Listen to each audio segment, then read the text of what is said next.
आजचा विषय काय आहे आपला? स्मिता, माहितीये तुला काय विषय आहे? त्याचीच काळजी वाटते, चिंता वाटते मला की आज तू काय माझ्यासमोर वाढून ठेवलंयस. काळजी आणि चिंता करायची आहे तुला का भीती करायची? भीती वाटते हे सांग. आजचा विषय काय याची चिंता वाटते आणि तुझ्याबद्दल कायम भीती वाटते. भीती वाटत राहू देत. हाच आपला आजचा विषय आहे. भीती म्हणजे फिअर आणि चिंता म्हणजे अँझायटी. आपण खूप अतिशय सर्रास आपल्या रोजच्या जीवनात हे शब्द वापरत असतो, हो ना?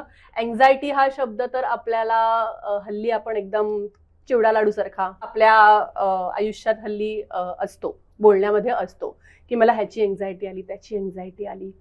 आणि भीतीशी आपलं इंट्रोडक्शन किंवा भीतीशी तोंड ओळख आपली लहानपणापासूनच होते. आय थिंक लहान मुलाला पहिली गोष्ट आपण काय तर बुवा येईल अशी भीती दाखवतो, तर तिथे ती ओळख आपली झालेलीच असते. आणि अँझायटी किंवा चिंता ह्या दोन गोष्टी, तर ह्याच्यामध्ये काय फरक आहे किंवा काय, म्हणजे इतक्या सहजपणे आपण हे शब्द वापरतो पण त्याचा खरा अर्थ कोणाला माहिती आहे का?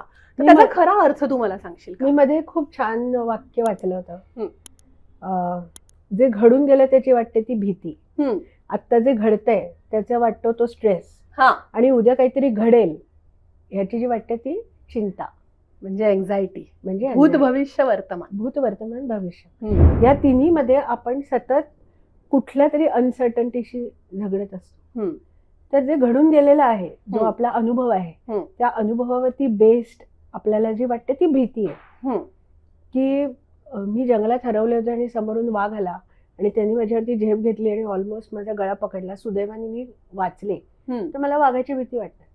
म्हणजे जे काल होऊन गेलंय ती भीती, तो माझा जो अनुभव आहे त्याच्यातून तसंच जर पुन्हा काही घडलं तर घडेल का, ते घडून गेलं त्याची सतत भीती वाटत राहते. घडेल का वगैरे नाही, मला भीती बसली. अच्छा, म्हणजे पुन्हा त्याच सिच्युएशन मध्ये जाण्याची गरज नाही. भीती ही एकदा निर्माण झाली की ती टिकून राहते आणि मोस्ट ऑफ द टाइम ती खरी असते. आज जर मी परत जंगलात गेले तर मला हा स्ट्रेस येईल त्या भीतीमुळे की आज बापरे, आज मी जंगलात आले, परत आत्ता या क्षणी मी जंगलात आहे. हा स्ट्रेस आहे, कारण मला पूर्वी वाघ दिसला होता, त्यामुळे हा मला स्ट्रेस आहे. जंगलात फिरत असताना नुसती पानांची सळसळ झाली, वाघ आहे की काय तरी भीती वाटते. ती काळजी आहे की कुठल्याही क्षणी तो येईल आणि माझ्यावर झडप घालेल. म्हणजे आज मी वर्तमानात, जे तू मगाशी म्हणालीस, मी फिरतेय जर पुन्हा आज जंगलात, तर मला त्या पूर्वानुभवामुळे, त्या भीतीमुळे मला आज ती सतत काळजी वाटत राहणार. म्हणजे आपलं present is a interesting mixture of past and future. असं वर्तमान असं काही नसतं, कारण वर्तमान ह्या क्षणात संपून गेला. तुम्ही सतत जगताय, पण त्या जगण्यासाठी आपले जे दोन पाय आहेत त्यातला एक भूतकाळाचा आहे, एक भविष्यकाळाचा आहे. म्हणजे mixture of past and future, म्हणजे असं पूर्वी झालं होतं आणि मग असं घडेल की काय. करेक्ट. ओके. आणि त्या दोन्हीमुळे आत्ता ह्या क्षणी मला जे वाटतंय ते स्ट्रेस. मग कधीतरी तुमचा स्ट्रेस हा भीतीमुळे असतो, कधीतरी अँझायटीमुळे असतो. बरं, दिस इज स्ट्रेस. पण मग मी कसं त्याच्यामध्ये फरक करणार की मला ही भीती वाटतेय आणि ही अँझायटी आहे? कारण लोक असं म्हणतात की नाही नाही, असं काही होणार नाही, तू चिंता करू नकोस, किंवा हे असं काही खरं नसतं, किंवा नाही नाही तू ह्याच्याकडे लक्ष द्यायला पाहिजेस. म्हणजे दोन्ही टोकाचे रिॲक्शन्स असतात. हे साध्या तू हलक्यात घेऊ नकोस किंवा दुर्लक्ष करू नकोस, त्याच्याकडे तुला काळजी घेतली पाहिजे. या दोन टोकाच्या रिॲक्शन्स असतात. तर खरं काय खोटं काय, किंवा काळजी कुठे घेतली पाहिजे, किंवा सोडून दिले तर चालेल का, ह्या सगळ्या गोष्टी. भीती ही आपली खूप बेसिक इन्स्टिंक्ट आहे, अंतःप्रेरणा आपण ज्याला म्हणतो, की जेव्हापासून आपणच नाही, ती सगळ्या प्राणीमात्रांमध्ये असते भीती. अच्छा. आणि ती आवश्यक आहे, कारण भीती आहे म्हणून तुम्ही जिवंत आहात. बरं, भीती नसती तर आपण कधीच संपून गेलो असतो. हरणाला वाघाची भीती वाटते म्हणून हरिण सावध असतं की वाघ आपल्याला खाऊ नये. ती भीती जर नसेल तर समोरून वाघ आल्यानंतर हरिण त्याला हाय कसा आहेस तू म्हणेल आणि तिथे थांबून राहील, तिथे संपून जाईल सगळं. पण त्याला ती भीती वाटते म्हणून ते जिवंत राहतं. म्हणून वाघ दिसला की ते पळून जातं. याचं कारण ती अंतःप्रेरणा आहे, जिवंत राहण्यासाठी अत्यंत आवश्यक अशी ती अंतःप्रेरणा आहे, ती हम्म. भीती. तर इन्स्टिंक्ट लेवलची भीती आणि भावना भीतीची या दोन वेगळ्या गोष्टी आहेत. हम्म.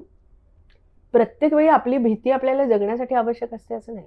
हम्म. मला तुझी भीती वाटते त्याचा माझ्या जगण्याशी संबंध नाही, हम्म. पण वाटते मला भीती. हम्म.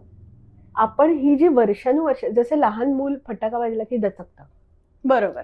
ती भीती आहे. कुठल्या तरी एखाद्या मोठ्या आवाजाची भीती आहे, हम्म. त्यांनी ते दचकतं. हम्म. आपण नाही दचकत, हम्म. कारण आपल्याला माहिती की तो फटाका बाहेर वाजलाय, आपल्याला घाबरण्याचं कारण नाही. हम्म. भीती ही एक अशी जाणीव आहे ज्याच्यातून तुम्ही पार होऊ शकता. बघ, आता फटाका वाजला, तू दचकलीस का? नाही नाही. दचकली. पण इथे एखादं छोटं बाळ असतं तर ते दचकलं असतं, दचकलं रडायला लागलं असतं. असतं. बरोबर आहे. 4-5 वेळा ते तसंच घडलं तर त्या बाळाला पण कळतं की हे आपण घाबरावं असं याच्यात हा, काही नाही. म्हणजे लांब मग ते पडतं. दचकायचं बंद होतं.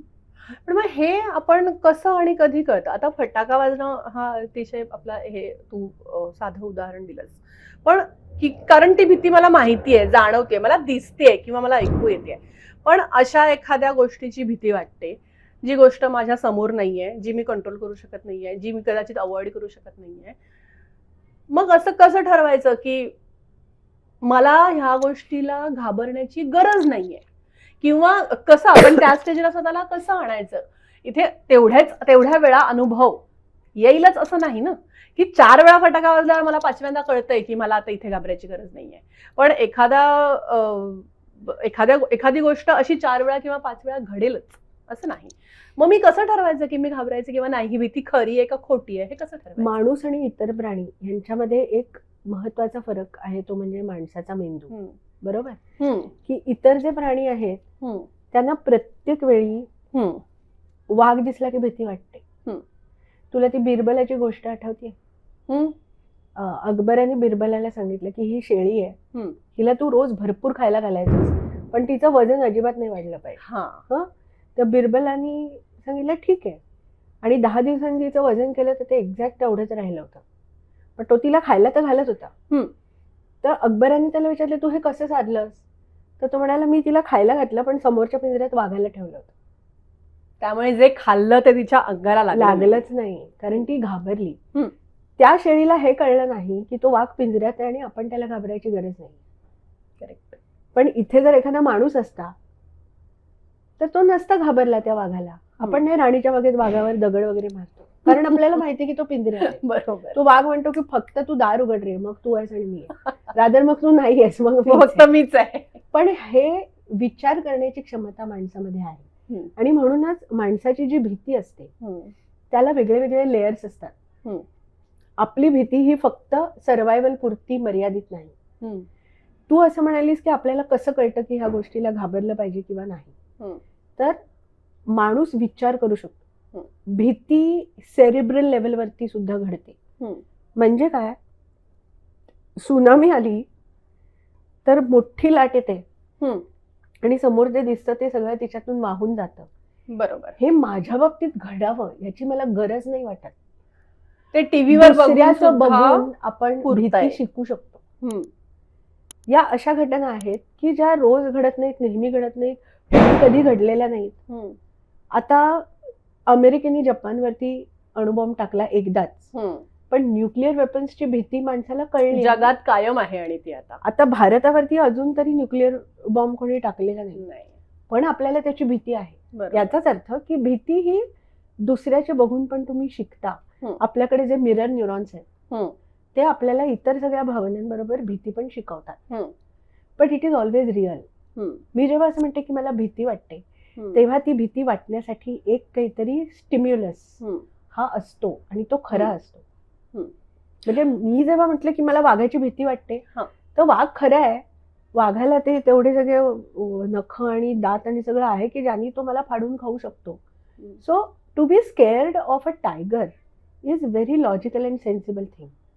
पण मग अशाच मी जर तुला एन्झायटी, चिंतेबद्दल विचारायला गेले तर त्याचा स्टिम्युलस प्रत्येक वेळी खरा असतो का नसतो, का तो इमॅजिनरी आणि इरॅशनल किंवा इलॉजिकल जसं तू म्हणते? चिंतेचा जास्त संबंध विचारांशी आहे भीतीपेक्षा. भीती जसं मी म्हटलं की आपली जाणीव आहे, अंतःप्रेरणा आहेत, आपण शिकलोय ते इमोशन आहे. Anxiety is not an emotion. Okay. Anxiety किंवा चिंता जी आहे ती आपल्या विचारातून येते, आणि म्हणून एन्झायटी आपल्याला जास्त सिव्हिअर वाटते याचं कारण विचारांची जी क्षमता आहे ती अमर्याद आहे. बरोबर. भीती जितकी वाटली हां, की एका क्षणी ती वाटते, because it is a emotion, ती वाटते संपून जाते. सरपास. हां. चिंता ही सतत राहते कारण ती इथे आहे, So जितकी विचारांची साखळी वाढत जाईल तितकी एन्झायटी वाढत जाते, मल्टीफोल्ड वाढते. मल्टीफोल्ड होते किंवा ती राहते. एक हां. अंतःप्रवाह हा काळ. खूपच साहित्यिक शब्द आहे, पण चिंता ही कायम प्रवाही असते, ती असतेच. हां. तिला आपण बांध घालण्यासाठी वेगळे प्रयत्न करावे लागतात. हं. त्यामुळे एन्झायटी इमॅजिनरी असं मी नाही म्हणणार, पण एन्झायटी ही आपल्या डोक्यात नाही, आहे. Anxiety imaginary anxiety is more cerebral, emotion हां. Is more amygdala. Anxiety imaginary नाही, पण एन्झायटीचं कारण हे इमॅजिनरी कधी असू शकतं. म्हणजे आता कसं आहे बघा, की फॉर एक्झाम्पल मी हं. टाटा हॉस्पिटलमध्ये जाऊन आले, हं. सपोज हं. तिकडे मी कॅन्सर पेशंट्स बघितले. हं. मी घरी आल्यानंतर मला रात्री झोप नाही लागली. हं. मला हा विचार येतोय की मला उद्या कॅन्सर झाला तर. हं. मग मी तो झटकून टाकला विचार की असं थोडंच आहे. बरोबर. जर मला परत तिथे जायची वेळ आली हं. आणि परत मी ते पेशंट बघितले तर हा विचार माझ्या डोक्यात परत येतो, हे मला झालं तर. हं. आणि हे जर रिपीटेडली झालं तर मला अजिबात कॅन्सर झालेला नसताना सुद्धा हं. आणि होण्याची कुठलीही शक्यता किंवा सिम्पटम्स दिसत नसताना सुद्धा माझ्या डोक्यात सतत हे विचार येत राहतात की बापरे मला कॅन्सर झाला तर, बापरे मला कॅन्सर झाला तर, मला उद्या किमो घ्यायची वेळ आली तर, मग मी उद्या मेले तर, मग मला खूप त्रास झाला तर, माझे केस गळले तर. So anxiety has a trigger. The trigger is real, पण त्याचा तुमच्याशी संबंध असतो. असेलच असं नाही. म्हणजे मग असं इथे म्हणता येईल का की आपल्याला जितकी आपल्याला कमी माहिती आहे तितकी एन्झायटी कमी आहे किंवा अज्ञानात चूक आहे असं अज्ञानात. म्हणतात. हा, म्हणजे खरं आहे ते. To some extent yes. कारण मी जर तू म्हणतेस टाटा हॉस्पिटलला गेले, ते पेशंट बघितले, मला काहीतरी भीती वाटली म्हणून मी ते वाचायला सुरुवात केली आणि ते सिम्पटम्स वाचून माझी एन्झायटी वाढली की हे मला होत आहे, हे मला होत आहे, मग मला कॅन्सर तर नाहीये ना.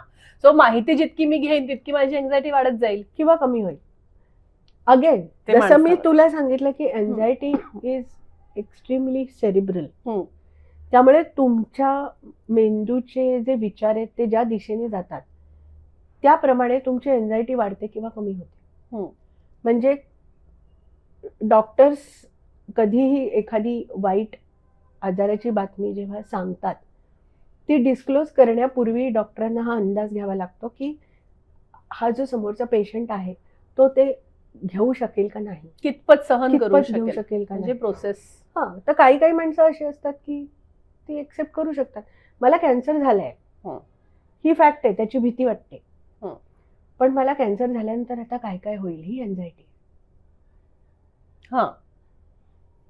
तर काही पेशंट असे असतात की म्हणतात की डॉक्टर तुम्ही मला प्लीज सगळं काय ते सांगा, म्हणजे कसं मला उगाचच्या उगाच फुक्काच्या काळज्या वाटत राहणार. म्हणजे काही लोक असतात ज्यांना फॅक्ट सांगितले की की त्यांची चिंता anxiety कमी कमी होते. हं. आणि काही असे असतात की त्यांची ती वाढते. आता हे खूपच जास्त व्यक्तिसापेक्ष आहे. हा, म्हणजे वाढते कारण ते फक्त इमॅजिनेशन मध्ये विचार करत राहतात. सतत त्यांचं चालू असतं, मग आता हे होईल आणि ते होईल, जे कदाचित ज्यातला अनेक गोष्टी कदाचित होणार होणारही नाही. पण परत तेच, आपण कुठलेही विषय घेतले ना तरी शेवटी आपण त्याच ठिकाणी जाऊन पोहोचतो की तुमचे विचार जे आहेत ते ज्या दिशेने जात आहेत त्याची तुम्हाला जाणीव असेल. आणि हे व्यक्तिसापेक्ष आहे. खूप व्यक्तीच, तर मग तुम्हाला एन्झायटी तुमची वाढेल किंवा कमी होईल. पण मग मी कसं, म्हणजे आता कसं आपण हे कंट्रोल करणार किंवा कसं ऍड्रेस करणार, भीती काय किंवा चिंता काय. एक तर मला माझी एखाद्या गोष्टीबद्दल सतत माझ्या डोक्यात जर विचार चालू आहे तर ती खरी भीती आहे का उगाचच मला चिंता वाटते त्याची आणि उगाचच धडधड वाढते, असं होतं ना. दोन्हीमध्ये होतं, भीतीमध्ये पण होतं आणि अँझायटीमध्ये होतं. तर मग मी आधी कसं ओळखणार की ही जी आता माझ्या मनात धडधड चालू आहे ती कशामुळे ते होते. नाही ओळखतायत, हाच प्रॉब्लेम आहे. त्यामुळे बरेच वेळा लोक भीती आणि चिंता ह्याच्यामध्ये कन्फ्युज करतात. हा, म्हणजे कारण दोन्हीचे जे फिजिकल सिम्पटम्स Symptoms आहेत आहेत. ते सारखे आहेत. घसा कोरडा पडणं, पॅल्पिटेशन होणं, पोट बिघडणं, पोट बिघडणं किंवा तुमचे डोकं दुखणं, डोळ्याची प्युपिल्स आहेत ती डायलेट होणं किंवा डोकं दुखणं, हं. हे किंवा अंगावरती आपण शहारा येतो, बरोबर. तर ह्यातल्या बऱ्याचशा ज्या सिम्पटम्स आहेत ते भीती आणि चिंता दोन्हीमध्येही असतात. त्यामुळे आपल्याला ते पटकन वेगळं करणं अवघड जातं. म्हणजे फक्त शारीरिक लक्षणं बघून तू नाही ठरवू शकत नाही किंवा नाही ठरवू तुला सांगता येणार हा. की वेगळं वेगळं, हा. म्हणजे फक्त शारीरिक फक्त लक्षणं. शारीरिक. म्हणूनच मग सी आता चिंता आणि भीती ह्या दोन्हीमध्ये नॉर्मल आणि पॅथॉलॉजिकल हे मुद्दे आहेत. म्हणजे काही गोष्टी जसं मी तुला म्हटलं की ही खरी भीती आहे, म्हणजे मला भीती वाटते कारण ते घाबरण्यासारखं आहे. पण फोबिया हा जो विषय आहे की ज्याला आपण म्हणतो पॅथॉलॉजिकल फिअर, म्हणजे जेव्हा स्टिम्युलस असतो समोर पण त्याच्यात खरं तर घाबरण्यासारखं काही नसतं पण भीती वाटते. म्हणजे काही काही लोकांना ते मॅनिक्विन्स असतात त्यांच्या भीती पुतळ्यांची, दुकानाबाहेर ठेवलेल्या पुतळ्यांची भीती वाटते. असंख्य फोबियाज वेगळे वेगळे, मला वाटतं 150 प्रकारचे फोबियाज लिस्टेड आहेत की लोकांना पिसाची पण भीती वाटू शकते. बरोबर. एखाद्या पक्षाचं पीस, बरोबर, पाणी आहे, म्हणजे क्लस्ट्रोफोबिया वगैरे हे लोकांना लिफ्टची भीती वाटते किंवा उंचीची भीती ह्या तर वाटते. गोष्टी आपल्याला खूपच कापसाची भीती माहिती होती मला. जगातल्या कुठल्याही गोष्टीची माणसाला भीती वाटू शकते आणि it is real. It is a real. It is real because that stimulus is present. पण ते इलॉजिकल आहे आणि still it is real. Illogical का लॉजिकल असं आपण नाही सांगू शकत, कारण भीती ही अनेक वेळा असोसिएशन्समुळे निर्माण होते. मी तो तुला सांगितला होता तो जो प्रयोग केला गेला होता त्या छोट्या मुलाशी की त्याला सॉफ्ट टॉय दिलं आणि त्यांनी ते सॉफ्ट टॉय हातात घेतल्यावरती मागे जोरात मोठा आवाज केला. त्याच्यानंतर त्या मुलाला त्या सॉफ्ट टॉयची भीती जडली. आणि मग जेव्हा तो मुलगा मोठा होईल तोपर्यंत त्याला हे विसरून जरी गेलं असेल तरी सॉफ्ट टॉयची. बरोबर. आणि ते सॉफ्ट टॉय समोर दिसलं कीच ती भीतीचा थेट संबंध फिजिकल एक्झिस्टन्सशी आहे. ती इमॅजिनेशन मध्ये असते. इट इमॅजिनेशन नाही, पण तो जो स्टिम्युलस आहे it has to be present. म्हणजे ज्यानं फोबिया असतो, ओके, अगदी सिव्हिअर केसेस ऑफ फोबिया मध्ये जसं तू मगाशी म्हणाली की बंद जागेचा फोबिया आहे, तर लिफ्ट बंद झाली की त्यांना भीती वाटते. लिफ्ट मध्ये बाहेर आली की ओके भीती नाही. सो ते ऑटोमॅटिक हे एक प्रकारची भीती आहे. पण ते असं होत नाही.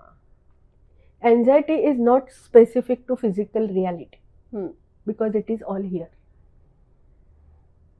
सगळं स्वतःच्या विचारांमध्ये असतं. म्हणजे फॉर एक्झाम्पल मी तुला अगदी माझं उदाहरण देते की मला थोडी बंद जागेची भीती आहे.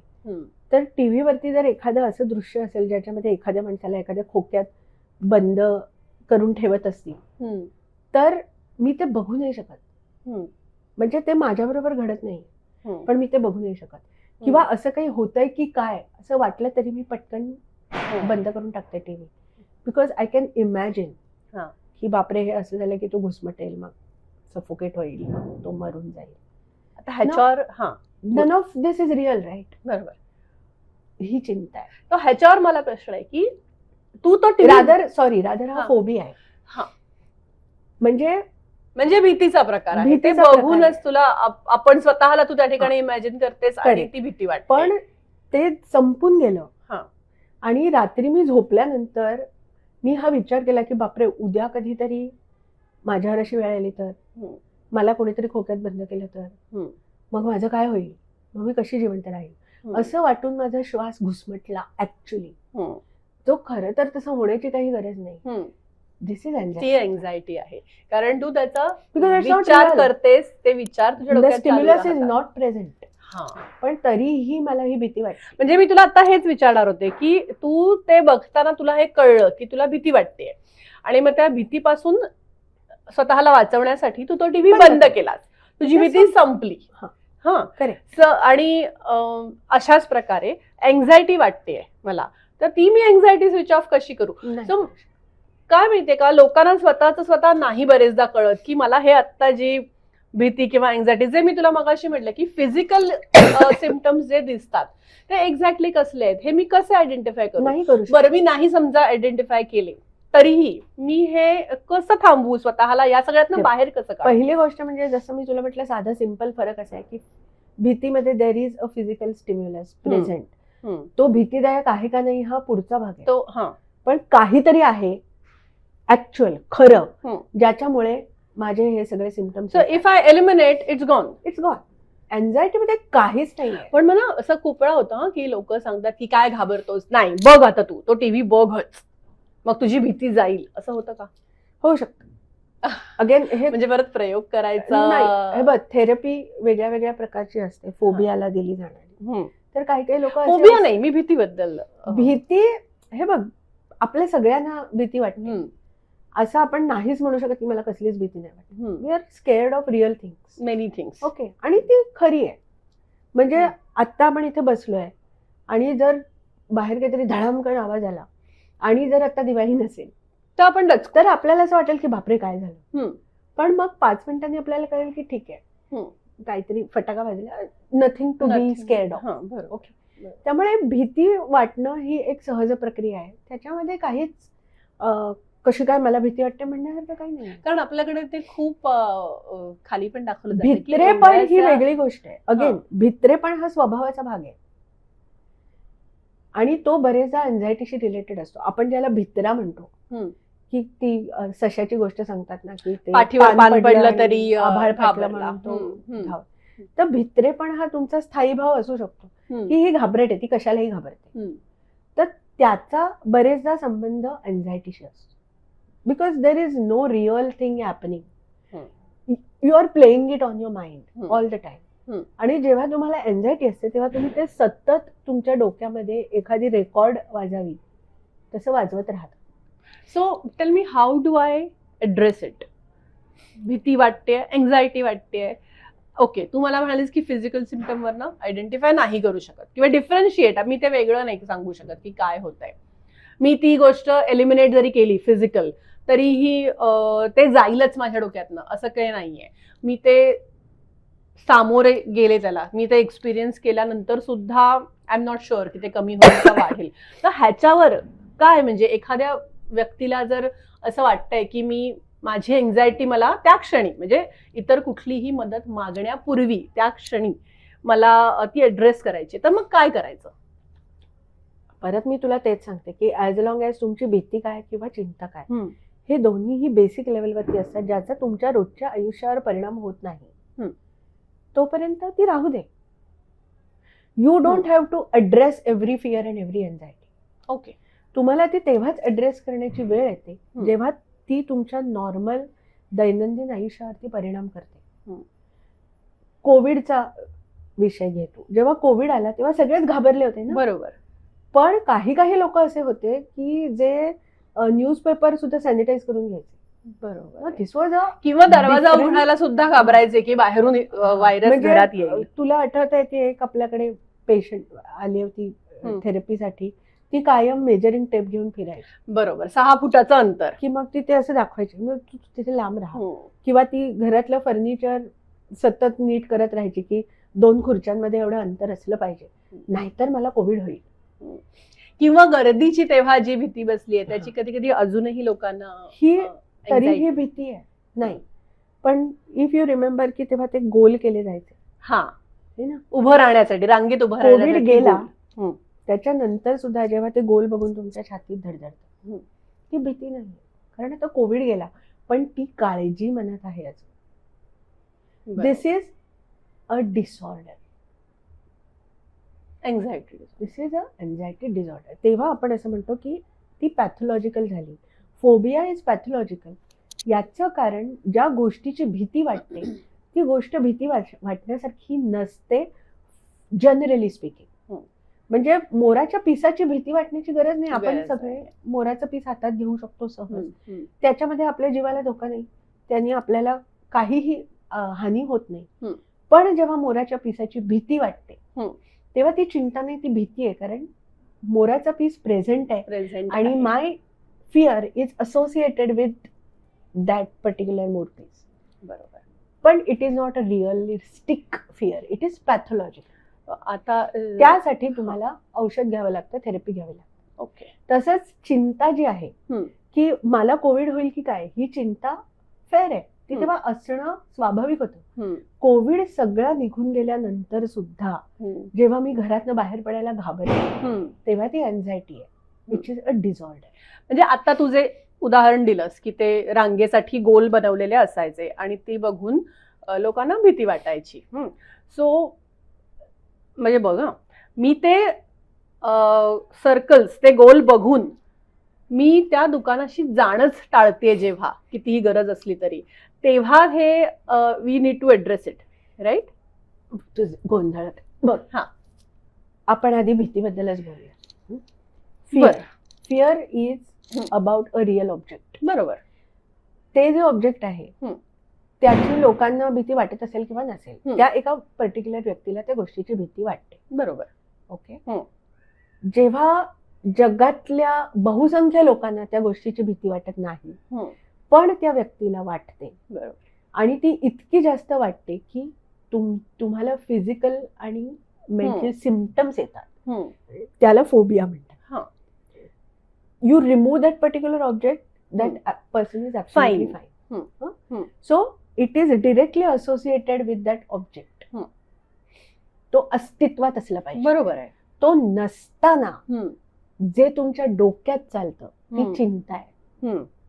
So what is the stage? म्हणजे तुला कुत्र्याची भीती वाटते, पण आता ह्या क्षणी तुझ्या डोक्यात कुत्र्याचे विचार येऊन तुला काळजी वाटते का? नाही. जोपर्यंत हे होत नाही तोपर्यंत you don't have anxiety disorder, you might have a phobia. म्हणजे मी तुला हाच प्रश्न विचारतेय की मी कुठल्या क्षणी मी असं म्हणू की हे मला ऍड्रेस प्रोफेशनली, मला आयदर औषधं घ्यायची गरज आहे किंवा थेरपी घ्यायची गरज आहे, हे मी कुठल्या लेवलला गेल्यावर मी म्हणायचं की मला एन्झायटीसाठी गरज आहे? रोजच्या आयुष्यात जर ते इंटरफेअर करायला लागलं की मला लिफ्टची भीती वाटते, ठीक आहे, पण मी तरी जाऊ शकते लिफ्टमध्ये, भले मला मग थोडं छातीत धडधडतं, बट आय कॅन स्टील गो. पण मी लिफ्टमध्ये पायच नसेल टाकू शकत, तर हा फोबिया आहे. की मला कुणी माझ्या डोक्यावर बंदूक जरी ठेवली तरी मी म्हणेन तू मला गोळी घाल, पण मी लिफ्टमध्ये नाही जाणार. तेव्हा it is a pathological fear, that is a phobia. की वाटू शकतं भीती आपल्याला. म्हणजे आता बघ, आपण आता बसलोय आणि पटकन अंगावर एखादं मोरपीस किंवा कावळ्याचं पीस येऊन पडलं तर तू दचकशील की नाही, पण दुसऱ्या क्षणी तुला कळेल की अरे हे तर काय पीस आहे, म्हणजे ते उचलशील आणि फेकून देशील. ज्या व्यक्तीला फोबिया आहे ते पीस बघितल्यानंतर त्याला ते सगळ्या रिॲक्शन्स येते. सो ह्या ठिकाणी थेरपिस्ट कडे जाण्याची गरज आहे, तुम्हाला थेरपी घ्यायची, औषध किंवा औषध कधी कधी गरज आहे. सो फोबिया, लोक असं म्हणतात की काय याच्यात घाबरायचं, तसं नसतं. It is real. हा त्याची कारणं खोदून काढावी लागतात. जसं मी तुला ते छोट्या बाळाचं मगाशी उदाहरण सांगितलं की फरचा फोबिया त्याला आला, याचं कारण कुठेतरी त्याच्या भूतकाळामध्ये होतं. जसं मी तुला मगाशी सांगितलं की भीतीचा संबंध हा कायम तुमच्या भूतकाळाशी, पास्टशी असतो. पण ते कारण खोदून काढलं आपण आणि जर ते डिस्कस केलं तर कदाचित भीती किंवा फोबिया बरे होऊ शकतात. एन्झायटी बरी करणं हे थोडं जास्त अवघड आहे, कारण तिथे काहीच खरं नाहीये. काहीच खरं नाही म्हणजे खरं घडत नाही. म्हणजे मग तिकडे मग फक्त coping anxiety is basically a fear of unknown. Fear of unknown म्हणजे फक्त कोपिंग मेकॅनिझमच पाहिजेत आपल्याला तिकडे. औषध एन्झायटीचे वेगळे वेगळे प्रकार आहेत. एक बेसिक जे त्याला म्हणतात जनरलाइज्ड एन्झायटी डिसऑर्डर, की एन्झायटी, तो माणूस सतत चिंताग्रस्त असतो, त्याला सततच वाटतं आपल्या आयुष्यात काहीतरी वाईटच घडेल, मग मी कसं करीन, मग ते विचार त्याचे संपत नाहीत, कंटिन्युअसली चिंतातुर जंतू म्हणतात.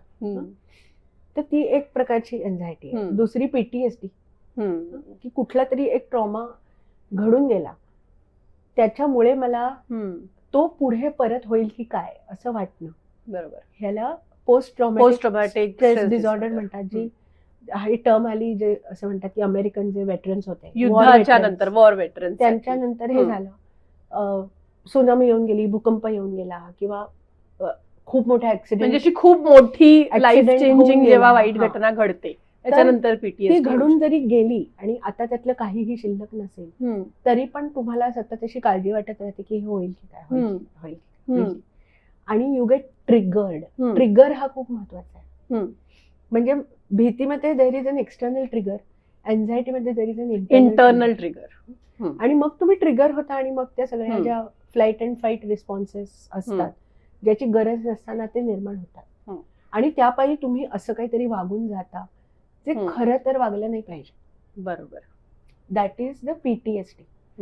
म्हणजे समोर वरती पंखा फिरत असेल तर त्याच्यामुळे हेलिकॉप्टरच्या फॅनची आठवण होऊन जर एखाद्या वेटरन, वॉर ट्रिगर वेटरन होत असेल, अस्वस्थ झाला, अस्वस्थ होत खूप असेल. जास्त अस्वस्थ झाला, ते असे अनेक असतात सैनिक की मग ते नंतर झोपेत ओरडतात, किंचाळतात, कुणाच्या तरी अंगावर धावून जातात, कुणाला तरी मारायला बघतात, कारण दॅट इज अ PTSD असते. तर अँझायटी हा खूप I am not saying phobia पण खूप सिरियस आहे आणि त्याचे खूप परिणाम भोगावे लागतात पेशंट्सना, पण they are very specific to that particular thing. पण एन्झायटीची अशी कारण आपण नाही आणि त्यामुळे सांगू ते शकत. ट्रीट करणं अवघड आहे, कारण अवघड आहे. मला हा दिसतंय की मला या पिसाची भीती वाटते, मी ते पीस फेकून दिलं, माझी भीती गेली. अँझायटी मध्ये समोर काहीच नाही तरी मला सगळं भीती वाटते. आतमध्ये डोक्यात आहे, सगळं आत सगळं डोक्यात ते साफ चालू कसं आहे. करणार? त्याच्यासाठी तुम्हाला लॉंग टर्म ट्रीटमेंट घ्यावी लागते. बरेचदा लोकांना हे माहिती पण नसतं की आपण हे जे वागतोय ते अँझायटीमुळे वागतोय. करेक्ट, बरोबर आहे. आणि ते जर आपण नाही सांगितलं की मला नाही असं असं मोठी टर्म वापरली की लोक लगेच नाही, कारण त्यांना माहितीच नसतं. या सगळ्याच्या मुळाशी अँझायटी आहे.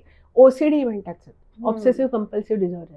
ही अँझायटी डिसऑर्डर आहे की त्याच्यामध्ये मला ते सतत साफसफाई करत राहतात घरामध्ये, किंवा कुलूप 2-2-3 म्हणजे असे पण असतात पेशंट्स की जे ऑफिस पर्यंत जातात आणि त्यांच्या डोक्यात येत राहतं की मी कुलूप नाही लावलं, ते परत येतात घरी कुलूप खेचून. No, this is extreme.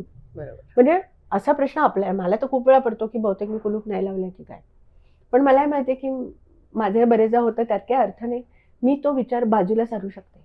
OCD patient तो विचार बाजूला नाही सारू शकत की बापरे मी ना बहुतेक नळ उघडा ठेवला. That is the point when you need intervention. This is a type of anxiety. He anxiety आहे, ही भीती नाहीये. कारण ते घरी येतात तेव्हा त्यांना कळतं की अरे आपण तो कुलूप लावलाय. बरोबर. So it is not real. Anxiety आणि भीतीमधला एक महत्वाचा फरक असा की fear is always about a real real thing. Anxiety is always about your mind and your thinking. Fear is an emotion, anxiety is a thought disorder. त्यामुळे अँझायटीशी deal करणं हे थोडं अजून कठीण आहे. OCD पटकन बऱ्या होत नाही. कंपल्शन, अनदर थिंग, की मी हे वागलंच पाहिजे, मी हे नाही वागले तर काहीतरी वाईट घडेल आयुष्यात. हे इतक्या टोकाला, म्हणजे असे पेशंट्स असतात की ते रस्त्यातनं जात असतील, रोज एकाच ठिकाणाहून जात असतील आणि तिकडे वाटेत जे बाजूचं रेलिंग आहे त्यातला प्रत्येक जो खांब आहे त्याला मी हात लावलाच पाहिजे, तो जर मी नाही लावला तर काहीतरी वाईट होईल, म्हणून ते पुढे गेलेले मागे येऊन परत हात लावून. This is a compulsion. बरोबर आहे. There is no logical rational base to it. पण मी जर असं नाही वागलं तर काहीतरी घडेल. काय घडेल त्यांना माहित नाही. They are not even aware की काय होणार आहे, पण नाही, पण हे केलं पाहिजे. ह्या सगळ्याचा बेस अँझायटीमध्ये आहे. बरेच वेळा, नॉट ऑलवेज, पण बरेच वेळा अँझायटीचं मूळ तुम्हाला तुमच्या लहानपणामध्ये कुठेतरी आढळतं. बरोबर. आणि म्हणून ते अननोन असतं, कारण तेव्हाच आपल्याला काही आठवतही नसतं आणि तेव्हा त्या वयात कसला परिणाम झालेला असतो ते माहिती नसतं आपल्याला स्वतःला. याचा अर्थ असा नाही की प्रत्येक वेळी अँझायटीचा लहानपणाशीच संबंध आहे. Phobias are also many a times rather फोबियाजची रूट्स कुठेतरी तुमच्या लहानपणात असतात. कारण मोठी माणसं मोराच्या पिसाला नाही घाबरत, पण ते लहान मुले त्यांनी ते मोराचं पीस डोक्यात खोवलेलं एखाद्या 11-12 राक्षसाच्या लहानपणी नाटकात वगैरे बघितलं असेल तर ते ह्याच्यामध्ये तुमचा अॅमिग्डाला खूप महत्वाचं काम करतो. अॅमिग्डाला कोण सांग?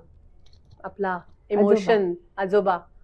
अॅमिग्डाला नावाचा एक खूप छोटासा अवयव आपल्या मेंदूमध्ये आहे जो तुमच्या सर्व्हायव्हलसाठी आवश्यक आहे, जो तुम्हाला सतत सावध करत राहतो. पण it is a very old chap, म्हणून आपण त्याला आजोबा म्हणतो. की अगेन आपण गुहेत राहत होतो तेव्हा पण अॅमिग्डाला होता, तेव्हा कॉर्टेक्स नव्हता एवढा डेव्हलप झालेला, पण अॅमिग्डाला होता. त्याचं एकच काम आहे की आजूबाजूचे जे धोके आहेत त्याच्यापासून तुम्हाला अलर्ट करत राहायचं. ते धोके असतील किंवा त्याला असं वाटलं असेल की तो धोका आहे, इट डझंट केअर, पण त्याचं हे काम आहे. त्यामुळे तुमचा अॅमिग्डाला जेव्हा ओव्हर ऍक्टिव्हेट झालेला असतो तेव्हा तुम्हाला भीती आणि चिंता ह्यापैकी काहीतरी किंवा दोन्ही होत राहतं. तुम्हाला या सगळ्याबद्दल अजून काही प्रश्न असतील तर आम्हाला जरूर विचारा. भीतीबद्दल, अँझायटीबद्दल तुम्हाला काही इनपुट्स असतील, तुम्हाला ह्याच्यावर अजून जास्त काही ऐकायचं असेल तर स्मिता, आपण अजून एखादा एपिसोड करू एक शकतो. महत्वाचा हा. मुद्दा ह्याच्यामध्ये मला असं हम्म. सांगायचंय की आपल्याकडे अशी एक प्रथा आहे हम्म. की एखादा व्यक्ती एखाद्या गोष्टीला घाबरत असेल हम्म. तर आपण त्याला सपोर्ट करायच्या ऐवजी त्याची टिंगल करतो. बरोबर. त्यांनी ती भीती अजून अजून खोलवर रुजत जाते की काय घाबरतोस लहान मुलासारखा.